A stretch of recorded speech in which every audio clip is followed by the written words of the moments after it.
Continuando nossa aula de tabelas, nós vamos ver mais alguns comandos do CSS que nos permitem definir alguns aspectos do layout de uma tabela. Aqui nós temos essas 5 tabelas. Observem a primeira, ela tem apenas as estruturas que nós já vimos anteriormente, mas vamos ver como isso é definido no HTML, que fizemos algo ligeiramente diferente. Aqui, em vez de usar id1, nós chamamos de id geral, com aqueles comandos que nós vimos de border e border collapse.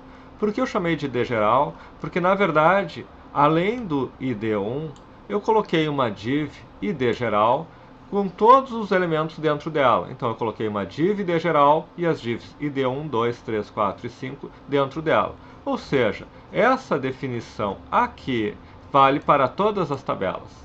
Como eu não tenho nenhuma definição do id1, ela tem exatamente o mesmo layout que vimos no vídeo anterior. Vamos agora ver os comandos que nós definimos, em cima daqueles, além daqueles de border e border collapse, que outros comandos nós definimos no id2. Basicamente, são 4 linhas. Nós definimos height e width, altura e largura. Nós já vimos isso anteriormente. Sempre é bom lembrar que esse tipo de comando você aplica em qualquer elemento do CSS. Então eu posso definir, inclusive, numa célula, a sua altura e largura. E neste caso, estamos definindo altura e largura mínimas. Por exemplo, aqui eu tenho exatamente uma estrutura no TD, no Rodrigo e Pedro, com a altura e a largura que nós definimos. Já à direita, como rodrigo@alfamídia.com.br é maior do que os 100 pixels especificados, a minha largura da célula fica maior. E além disso, nós temos Vertical Align e Text Align. Vertical Align eu havia colocado como top, eu vou trocar para Center, salvar, e vocês podem ver o que eu estou fazendo aqui, que é alinhando na vertical. Eu poderia colocar top, center e bottom. E o mesmo vale no Text Align, que nos define a horizontal.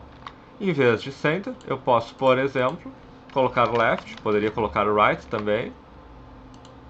E nós temos ele alinhado à esquerda. A tabela seguinte parece quase igual, mas a definição do que nós fizemos foi um pouco diferente. Nós não definimos aqui, no id3, altura e largura. Nós definimos padding. O que é o padding? É a distância de cada lado. Por exemplo, se eu colocar agora 60, o que eu tenho? Eu estou definindo 60 pixels para cada lado do elemento existente aqui. Observem que eles estão alinhados à esquerda. Se eu colocar, por exemplo, Text Align Center, eles passam a estar alinhados no centro, mas a distância mínima que eu tenho para cada lado entre o elemento, entre o texto que nós temos e a estrutura do TD é o pixel, 60 pixels especificados. Aqui, por exemplo, colocamos 10 pixels. E este outro, ele está igual ao anterior, só que agora, quando você move o mouse por cima, há um efeito. Nós vamos ver então o que nós podemos especificar como hover. Hover especifica apenas o layout, apenas os valores de CSS, quando o mouse está por cima. E pode ser qualquer um. Normalmente usamos situações desse tipo, como o background color. Estou mudando o background color quando na linha eu estou com o mouse por cima. Eu posso definir, por exemplo, coisas que não fazem tanto sentido, mas pode ser usado, só para mostrar que qualquer elemento pode ser usado. Eu posso dizer que quando estou com o mouse por cima, o text align é que muda.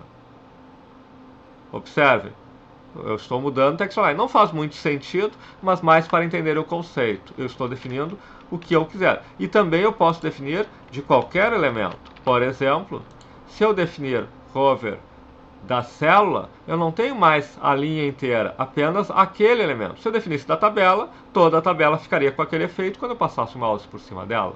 E por último, nessa outra tabela, eu usei uma cor diferente aqui apenas para mostrar que muitas vezes no título nós usamos um layout diferente, para destacar mais o título de uma tabela, mas o importante é esta variação entre as posições pares e ímpares de células, que isso nos permite, às vezes, criar bons layouts, criar estruturas de tabelas que fica mais fácil de ver os elementos. E para isso nós usamos o NTH Shield Even ou Odd, que nos permite definir apenas aquilo que vale para as linhas pares ou ímpares. Então eu posso definir, assim como eu poderia definir o tamanho da fonte, o alinhamento, etc. Mas em geral, esses outros recursos do CSS podem não fazer muito sentido. Mas um background color é muito usado em tabelas nesse formato, onde você tem uma cor, outra cor, uma cor, outra cor, e isso torna mais fácil a leitura da tabela.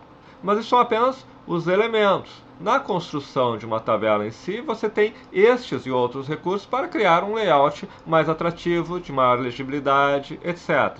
Por exemplo, aqui quando eu falo em border, por exemplo, poderia ser border bottom, que nos faria essa estrutura, que aqui, por exemplo, também é um formato que às vezes é usado em tabelas. Então, às vezes até vale a pena. Então, às vezes vale até a pena olhar exemplos de tabela, buscar na internet e ver um que seja adequado, que seja melhor para o tipo de dados que você está mostrando.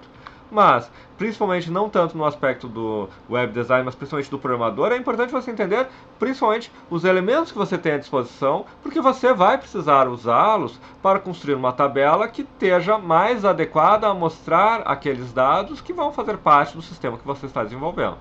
No caso de um web design, na construção de um layout, de um site, etc.